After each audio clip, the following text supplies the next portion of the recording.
Oh, I'm not sure how to do that. Hmm. I'll have to think. Oh, hey there, everybody. I'm Dara Connolly, and I am your Fearless Confidence Coach. And in this video today, I'm going to show you how to be more self-confident. Let's do it.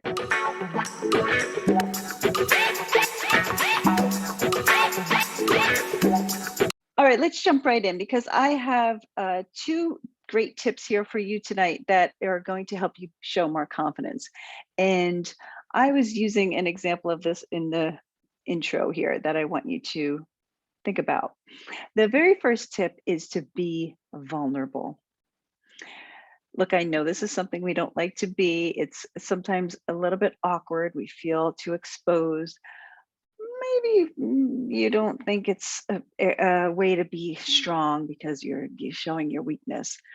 But a little bit of vulnerability when you're speaking to someone is a way to actually show self-confidence. And it goes a long way. You don't have to say everything, but a little bit. So, what can you share about your life that is something that's personal to you? Now, I would be selective in the things you choose. You don't want anything that's traumatic or that you're not healed from or you're still going through. But if it's something that's happened in your past and you're comfortable to mention it, then do so. For example, I tell the stories of when I worked in corporate and I was often talked over because I was shy or I was very timid for most of my life, a wallflower. During that time when I was going through it, I would not be comfortable saying that. But since I've moved past it and I'm through it, it's something I'm able to share. You don't want to share anything that you're still working on. You don't want to ever use the audience to help you get through it. It's not therapy when you're on stage. But vulnerability is a way for us to connect with you, and it really shows your humanness. Look, people don't like perfect. If you're going to pretend that everything's perfect, it's going to actually create more of a distance between you and your audience.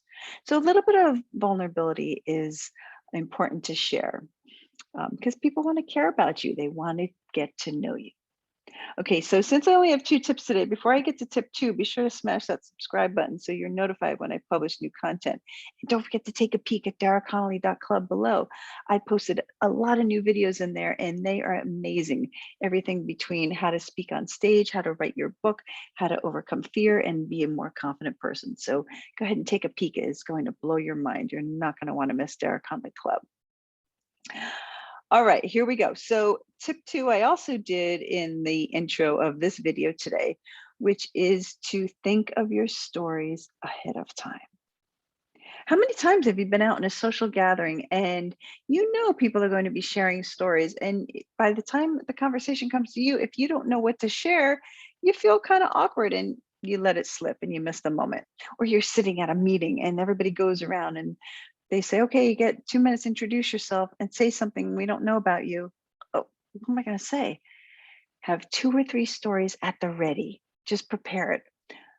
Everybody does this that's good at speaking. I used to do this when I was in speaking clubs, and I knew when I drove to those meetings that we had to give an improv speech.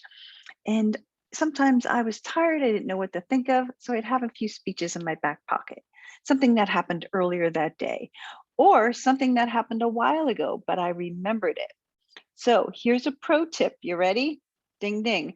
I want you to take notes, keep a log. You can keep it in your phone or anywhere that's handy to you of some things that come up throughout your day that you can later tell a story about. Just jot down a few details about it. You think you're going to remember, but we often don't. We're too busy. So this way, when you're in a social setting, you can pull from those stories. So tip two is to think of your stories ahead of time. I'm talking short 2-3 minute little anecdotes that you can share, or maybe it's something that's happened to you, something you witnessed, something about a client that you coached. You don't always have to be the hero of your stories, by the way. Now, if you can keep your story uh, authentic and true, it doesn't have to be 100% true, but it should be in the realm of true, right? Truthful, because it's sometimes we exaggerate and elaborate, and there's liberty to do that when you're telling your own story, but don't make the whole thing up.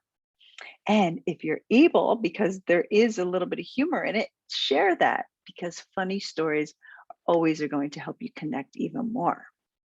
So I'm inviting you to push yourself beyond your limits here a little bit with both of these tips by being vulnerable and telling more stories, because all of these things show self confidence. And the more we do it and the more we practice doing it, the more you're going to see people are drawn to you and want to hang out with you. They want to sit next to you, they want to talk to you. So start keeping a log of new things that happen to you so you can later share a short story on it, and it'll make it easier next time you're in a social interaction and you want to speak but you're like, what can I say? Oh, I got a great story, and then you jump right in. Okay, so now I want to hear from you. So post a comment below of which of these tips resonated most with you, and then be sure to go ahead and smash the button for Dara Connolly Club so you can see a lot more information that's not found here on YouTube. And then stay tuned because you're going to want to watch my next video on how to show confidence during a job interview. Until then, you are amazing.